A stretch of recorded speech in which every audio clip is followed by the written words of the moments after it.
Ating inanyayahang pare ay Batikan po ito sa Dahil Pasig. Kasi walang iba po ito kundi ating Vice Chancellor. At meron po siyang topic na talaga napapanahon para sa para sa mga laiko. No? Kasi merong celebrate ng kanyang kapistahan, isang patron, no? Patron para sa mga laiko, no? Okay, so pakilala po natin. Sige, pakilala mo para marinig na po ang inyong Father, ano po ang inyong pangalan, no? Ako po si Father Mark Sese.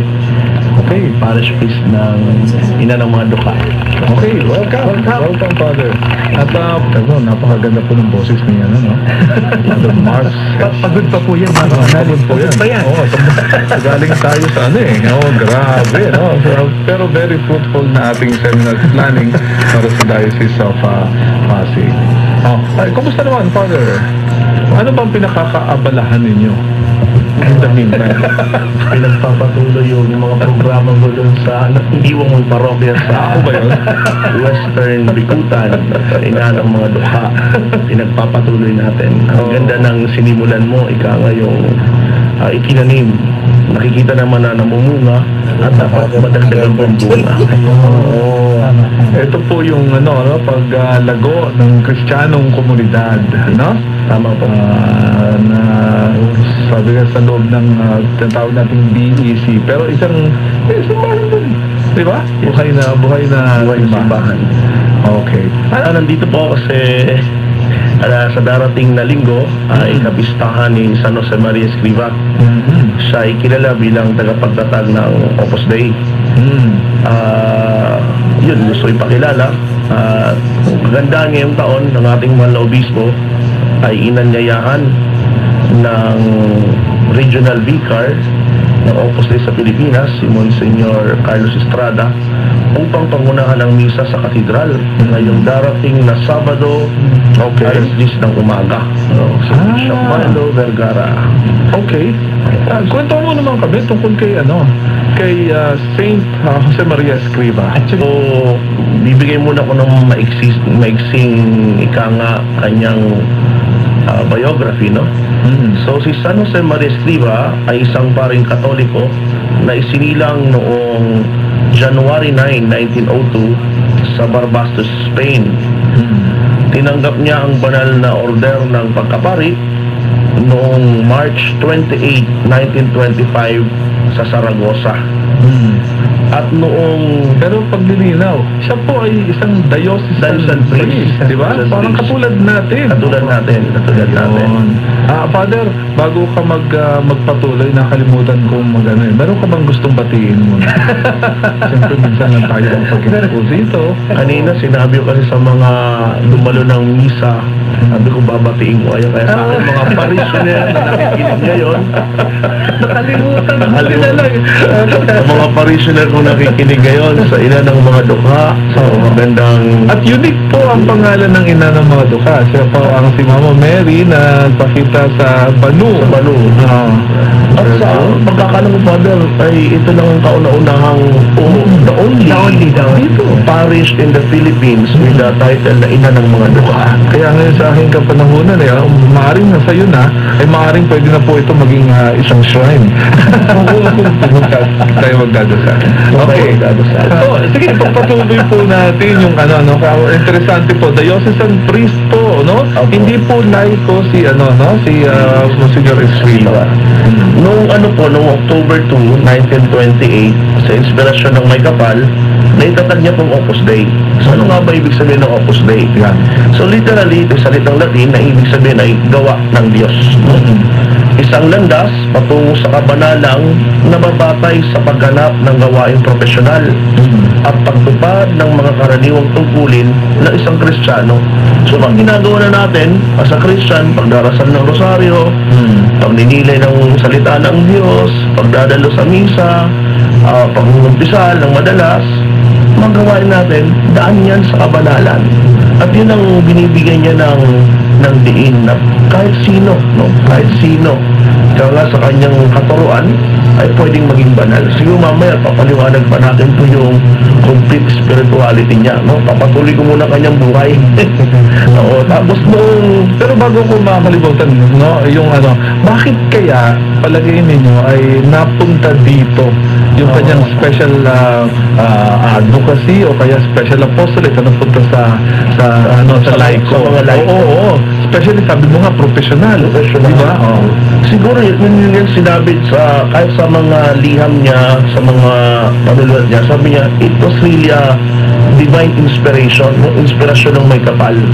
Pero kung titingnan nga naman natin, lalo na nung babalikan natin kanyang buhay, parang pag-iisip dati, pwede ka lang maging banal kapag ikaw ay pare, kapag ikaw ay madre, kapag ikaw ay obispo o papa.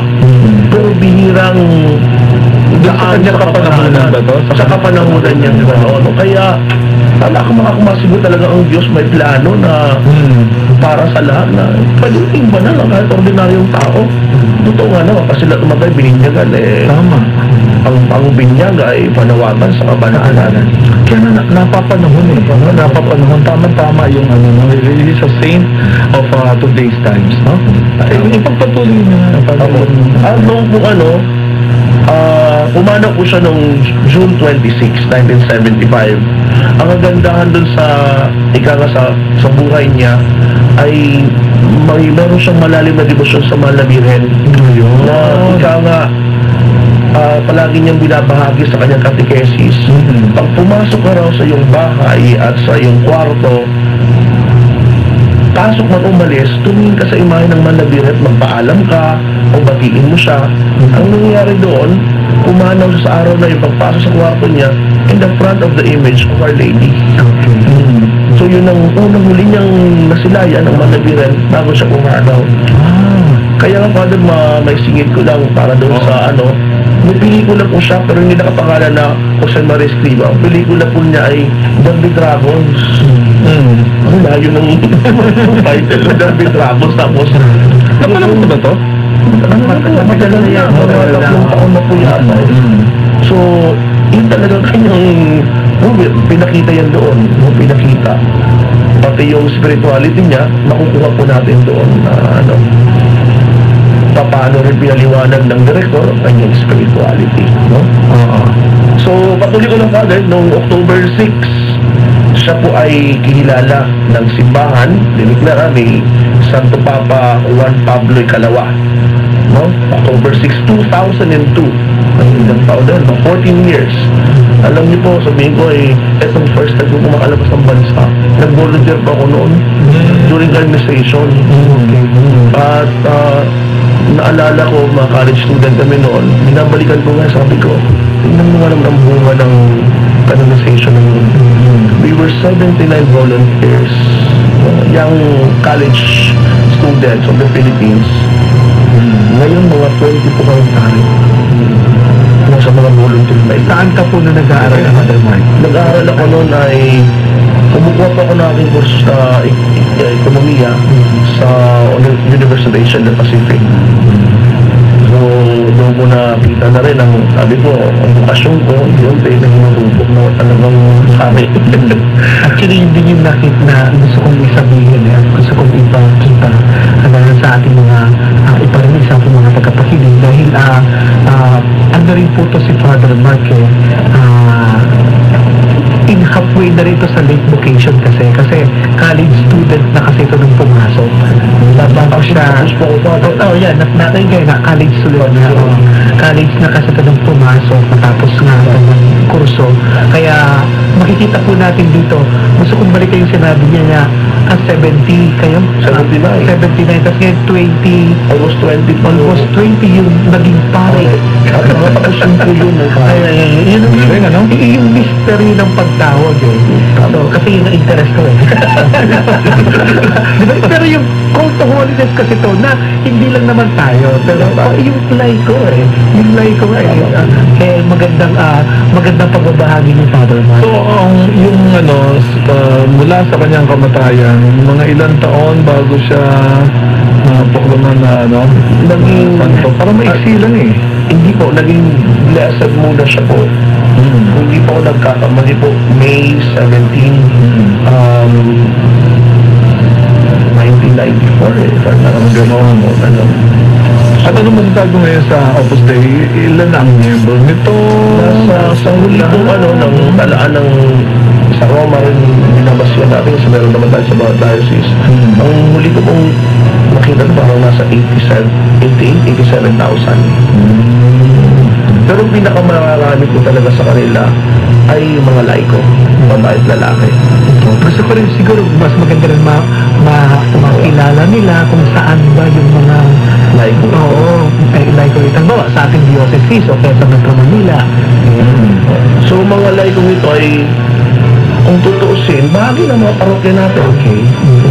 Pero ang lang, sila po ay dumadalo ng tinatawag na means of formation every week. Ano ba yung mga means of formation nila? Meron po sila tinatawag na katulad ng sa atin, week recollection, tapos frequent confession, spiritual direction. So ginagabayan sila. Lahat ng ito ko totoo sa dalang tustusan ng panghuhubog at kung tutusin ang iba pa sa kanila, nag-aaral pa ng teolohiya. Mga ordinaryong laiko, babae at lalaki, nag-aaral ng teolohiya. Kaya minsan bakit nag-aaral ng teolohiya? Pero bahagi na siguro yun na mataulad mo, di ba, ang pagmamahal sa Diyos, ay makilala mo ang Diyos ang lubusan.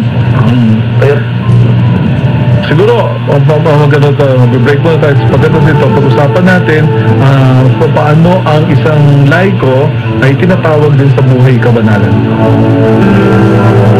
Mel, mahalaga po itong natin, itong ating pinag-uusapan. Alam niyo po kung bakit? Mga 99% po ang laiko eh. Oo naman. Yung pong pag-usapan natin laiko at meron pong nag-initiate para ma-ensure po yung kabanalan ng mga laiko. 99% na at ang patron na yun ay si Saint Monsignor Jose Maria Escriva, no? Makatulong si Father Mark, no? alam mo, Father, makakumain yung tanong, buti na lang nakapaghanda ako ng sagot dyan. Naka-built-in naman yun. So sa panahon natin ngayon, masabi natin na pabago-bago nga kahit yung panahon mismo, no, mayroon tayong tag-init, tag-ulan, tag-tuyo, paikot-ikot, pabalik-balik. So walang tigil ang masiglang pagsulong ng teknolohiya, nariyan ang mga makabagong sasakyan, mga gamit pang komunikasyon. Subalit, ang pagmamahal ng Diyos at ang pakikitungo ng tao sa Diyos, kailanman ay di magbabago. Ika nga ni San Mateo, no? Magpakaganap kayo gaya ng pagiging ganap ng inyong amang nasa langit, no? So susundan natin yung tinuturo ni San Jose Maria, no? Ito na rin ang hiling ni Jesucristo sa atin, sa lahat ng tao, sa lahat ng panahon. Kung nanaisin lang natin maging katulad ni Kristo at sundin ang kalooban ng ating amang nasa langit, sa bawat gawain, ang pagiging banal sa panahon ito ay hindi mahirap. So, akma, kahit kailan pa na o anumang panahon, pwede tayong maging banal. At akma. Kaya nga, ang tanong siguro doon, paano, anong mensahe ng kabanalan ni San Jose Maria? Ngayon, masabi ko ay, ang pagpapagamanan ng mensahe niya po ay sa ordinaryong tao. Halimbawa, no, ang taong man ito ay profesyon man ay doktor, abogado, engineero, arkitekto, may bahay, katulong, guro, kawani, driver, janitor, o ano pa man. Basta tatandaan natin na ang pagpapakabanal para sa ordinaryong tao ay sa gawaing pang-araw-araw, lalong-lalo na sa pagtatrabaho. Ngayon ang tinutukoy doon, paano? Anong parmaraan? Ito po yun. Ang gawain o trabaho ay mapapabanal ayon kay San Jose Maria kung ito'y sisikaping gampanin ayon sa kalooban ng Diyos.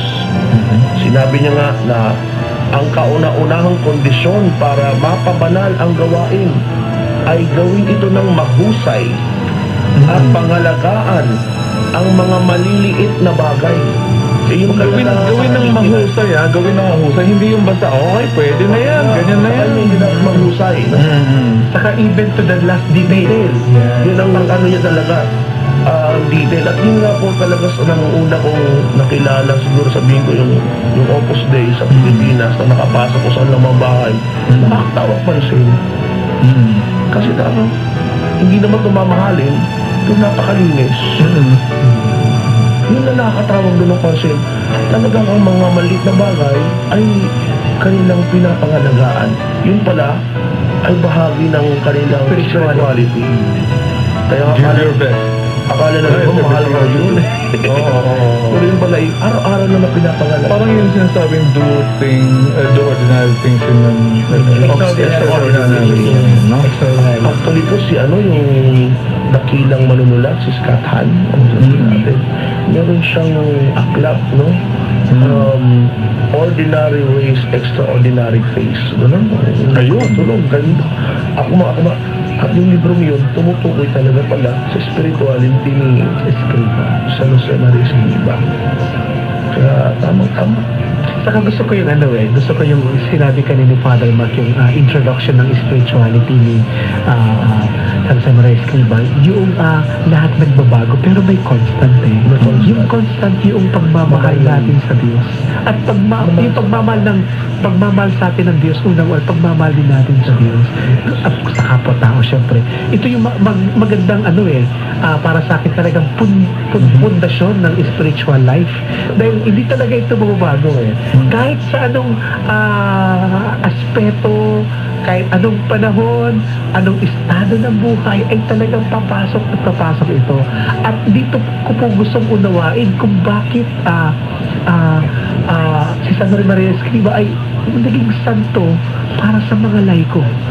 Ito po yung, kumbaga sa akin, parang distinguishing mark niya na itinuturo po sa atin. Of course, si Father Mark, mas marami pong may sasabi ito sa atin. Kasi ang institusyon na kanyang pinanggalingan, pati po ang seminaryo, si Father Mark po ay graduate sa Espanya na run by the Opus Dei, no? At kaya nga po siya ang aming kinuha na makapagpaliwanag kasi ako rin, nag-aral din ako sa Roma naman. Opus Dei rin po ako graduate. Pero, mas first ito Holy Cross University po ako. Pero, Santa Cruz siya, diba? So, yung kagandahan dito sa pamamaraan, talagang maano tayo we can learn a lot from them, no? Okay. Ayan, meron katanungan Pwede bang mabasa namin yun? From JP. si Maria po ba may tuturing na laiko? Kasi may anak po siya, so di na pwede na madre. Parang silagot mo na. Oo. Siguro, Father, mag-ano ko na yung Marian, Marian spirituality po yan Kasi papasok yan kay Oo, tama. Hindi po talaga madre si Maria. Pero, paano siya naging modelo ng isang laiko, si Maria? Ay, napakarami. Hindi po sasagot ko po kundi sa natutunan ko kay San Jose Maria sa mga nabasa ko sa kanya, palagi niyang ginagamit na si Maria nagturo kay Jesus kasi doon naman walang formal schooling. Sino nagturo sa Panginoong Jesucristo? Si Maria. So sa kanyang pagtuturo, ordinaryong gawain yun, pero pinababanal. Sino naglilinis ng bahay? Sino nagluluto? Yun pa rin, gawain ng kabanalan. Kaya doon makita natin na si Maria ay talagang halimbawa sa atin, modelo ng kabanalan. Hindi lamang sa pagdarasal, kundi sa mga ordinaryong gawain. Saka gusto kong dagdagan yun yung applying the spirituality yung to the last detail, di ba? Maliit na detalye. Sinasabi. Napakagandang yun makikita natin maging sa buhay ng ating mahal na ina. In fact, alam natin ang kwento ng ating mahal na ina, di ba? Sabi nga natin, from womb to tomb. Buong-buo kasi ito eh. From that aspect lang na dalawang phrase lang eh. From womb to tomb. So, siguro, ito rin yung panawagan. Malalim na paano to eh. Malalim na panawagan. Hindi lang po sa aming mga kapatid, kundi lalo sa mga laiko. Kasi, yung nabanggit ka na ni Father Mark, mahalaga yun eh. Yung ginagawa ba natin talaga, yung gawain natin, na hindi lang basta ginawa ko lang. Diba? Oo. Mga kapanalig, maya-maya babasahin natin yung mga text messages. Tulungan niyo po kami, no? Magbigay po kayo ng mga inyong palagay. Kung paano natin isasanhi yung kabanalan ng ating kapwa, no? Ayun. So, kasi ayun, Father, alam niyo naman na talagang medyo itinutulak at napaka yung tungkol sa BEC, no, yung basic ecclesial community, kasi ito lupon ng mga mga kapitbahayan. Simple lang naman kapitbahayan lang naman sila, pero they are influencing each other for good, no, and to be holy doon mismo sa Christian community, no. Nakikita paano mo kaya yan yung mga turo ni San Jose Maria Escriba doon sa pagbubuo ng mga Kristiyanong komunidad. Father, actually ginagamit ko na noon pa man na nagsimula ako magkaroon ng parokya, palagi ko pinapaalala sa kanila. Kasi kadalasan yun nga, yung mentality natin Pilipino, madalian, okay na yan, pwede bang ipagpabukas yan, no? Ano turo ni San Jose Maria? So kahit sa mga ordinaryong taon to, no, una dapat makita mo na pwede mong mahalin ng Diyos dun sa gawain mo. Kaya pag dinuro mo sa nila, alam mo ba, sa isang nanay na lang na naglalaba, hindi ba naglaba ka tapos meron pa rin dumi pagkatapos, no? O namlansya ka tapos may lukot pa rin. Naglinis ka ng bahay, yung nakikita na nalilinis mo, yun yung pwedeng paliwanag sa kanila na sa gawain ito, inaakit tayo ng Diyos. So mga ordinaryong mamamayan yon, nakakarinig ng salita ng Diyos, napapalapit natin. At ginagamit ko po katuruan ni San Jose Maria. Hindi ko na sinasabi na, baka sabihin, bakit palagi mo pinopromote ang santong ito? Pero totoo naman, ang kanyang panawagan ay ordinaryo, pero matagal na, at the same time, applicable pa sa panahon natin. Sige po, ipagpatuloy natin ating mga usapin tungo sa ikababanal ng bawat isa.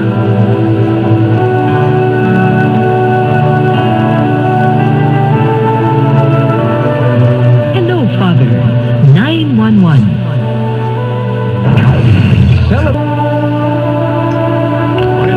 Minutes na ating palatuntunan, napakabilis at napaka-interesante ng ating talakayan, sapagkat ang pinag-uusapan natin, ang involved po dito ay yung 99% ng Catholic population, at ito po ang mga laiko. Ating special guest, at sana hindi itong huli, regular si Father Mark Sese, Vice Chancellor ng Diocese of Pasig, no? Bakit mahalaga? Ako lang personally sa aking kaya nga BEC ang aking medyo itinutulak, sapagkat ang kabanalan ay hindi lamang po nandun lang sa sentro, na ang mga kung sino nagsisimba ay parang sila lang ang mayroong opportunity. Yung mga nakakasimba, no, na simbahan ay tinatawag magpangalat ng mabuting balita doon sa kahit sa pinakadulo. At para sa akin, wala nang iba makapagsasanhi rin ng kabanalan kundi yung kapitbahay mismo. Andun na sa kapitbahay. Pero kadalasan merong mga challenge, namumuhay ng banal, pero dahil sa influensya dun sa magkabilang dulo sa mga kapitbahayan, mas lumalaganap yung bisyo. Ngayon, imposible po yun. Ang posible ay pwedeng maging banal yung buong komunidad. Tama po, Father Mark? Tama po yan. Okay. At sige, yung mga before we read, Father, yung mga ninyo, ano ang ibig sabihin ng isang banal na leader? Yung ang understanding, ito naman common understanding kasi ito tulad naman nabanggit kanina ni Father Mark, yung yung ginagampanan niya mismo yung kanyang tungkulin. At ito ay ginagampanan niya bilang pagtugon, no, sa panawagan ng Diyos at ganoon din mayroon siyang pakiramdam at mayroon siyang pagmamalasakit sa kanyang nasasakupan. Okay. Baka meron namang pwede ituro si Saint Jose Maria Escriva sa mga public officials. Kahit po sino po, Father, yung mensahe niya ay akuma talaga. Yung nasabi ni Father Jungariag sa kuha agad ni Father noon na yung mensahe niya na anuman ang iyong profession, basta ginagawa mo yan na para sa Diyos, inaalay mo, ginagawa mong mahusay, and then you offer it, that's a way for holiness. Daan na yun sa kabalalan. Eh syempre, dapat huwag siyang gumawa ng masama. Dapat mabuti ang kanyang iniisip sa kanyang mga pinaglilingkuran, sa mga kanyang nasasaklawan. Ibigay niya ang nararapat na paglilingkod. Okay. Pero kasi syempre, ang mga public officials ay mga laiko rin. Yeah. Tama? Kaya nandun sila sa mundang yun. Singit ko lang, Father, kasi si San Jose Maria po, meron rin 3 uri ng nobina. Isa ay para sa mga nobina for the sick, nobina for the work, yung trabaho, and to the family, Kaya sa mga siguro kung may nais, nakipag-ugnayan nila sa akin sa parokya na ina ng mga dukha, Ano ba ang telephone number niyo doon? Bibigay ko po. Kasi hanapin natin yan. Noon memorize ko yan eh. Baka mayroon din ibang kasi napapakinggan tayo hindi lang sa Metro Manila, yung mga ibang centers na pamamaraan kasi ito yung malay natin yung kanilang, alam mo kasi napapanood kasi yung spirituality for the laity, yung pong ito yung pinakamainam na pamamaraan ng pamumuhay bilang Kristiyano. Kaya nandito po si Father Mag para matulungan ko tayo mga kapanalig. Una, pinakamadali yung Father Jun. Hello, Father. 911. Last morning natin pala dito, hello Father, 911. Ano po ang aklat ang pwede nyo masuggest na basahin about Jose Maria Escriva? Okay, yung sa Tagalog po, meron siyang aklat na tungkol sa kanyang spirituality. Ang simpleng malagtandaan, ang daan. Sa Ingles, the way. The way. Okay. Well, actually, hindi nyo na itatanong.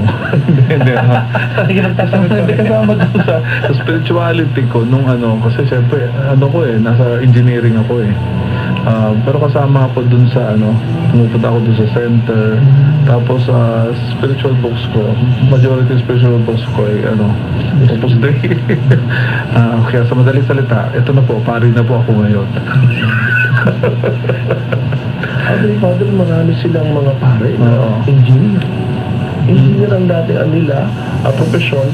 Tapos tinawag ng Diyos, late vocation, ngayon, naging pare. Ayun. Kaya minsan malalaman mo kaagad na engineer kasi ang homily rin Pag-engineering. Pati yung pagpapatakbo ng parokya ay engineering din. May sukat. Okay, may sukat. May sukat. Tutupad ko din mga fathers and hindi ko makalimutan ang naging mentor isang madre. Sa kanya ko nakikita ang kabanalan na gawain araw-araw. Niyakap niya ang mga disabled, binigyan ng buhay at kabuhayan. Ngayon 95 years old, nagdadasal na malagi na lang sa prayer room. Nakuha ko sa kanya ang pagka-charitable. Hanggang ngayon ginagawa ko. Thanks po. Wow, ito yung ito yung nagra-radiate yung goodness.